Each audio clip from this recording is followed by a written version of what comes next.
اللہ کی بارگاہ میں قبول، اسی لیے اعظم چشتی علیہ الرحمہ بولتے فرماتے ہیں کہ پہلی منزل عشق ادب دی، بنا ادب مراد نہ پاوے،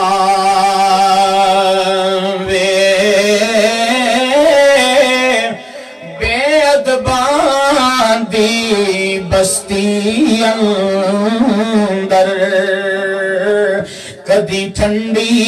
وانا آوے، تے ادب تو ود عبادت کیڑی جیڑی رب تیکر پہنچاوے،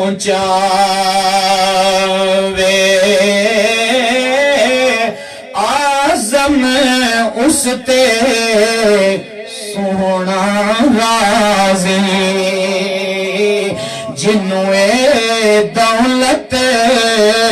مل جاوے، جسے دولت نعرہ رسالت، نعرہ رسالت، جسے دولت ادب مصطفیٰ مل گئی،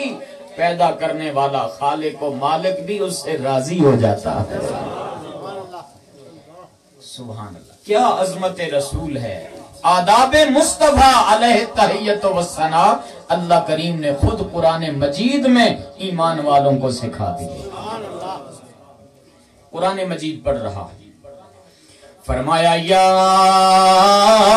ایوہ الذین آمنوا لا ترفعوا اصواتکم فوق صوت النبی، اے ایمان والو اپنی آوازوں کو نبی کی آواز سے اونچی نہ کرنا، وَلَا تَجْهَرُوا لَهُ بِالْقَوْلِ كَجَهَرِ بَعْضِكُمْ لِبَعْضٍ، جس طرح آپس میں ایک دوسرے کو چلا چلا کر پکارا کرتے ہو، اس طرح میرے نبی کو پکارنے کی جسارت نہ کر بیٹھنا، اگر ایسا کرو گے أَن تَحْبَطَ أَعْمَالُكُمْ، تمہاری ساری زندگی کے اعمال تباہ و برباد ہو جائیں گے، ضائع ہو جائیں گے، اور اس حال میں ضائع ہوں گے وَأَنْتُمْ لَا تَشْعُرُونَ، تمہیں پتہ بھی نہیں چلے گا، کوئی شعور بھی نہیں ہوگا۔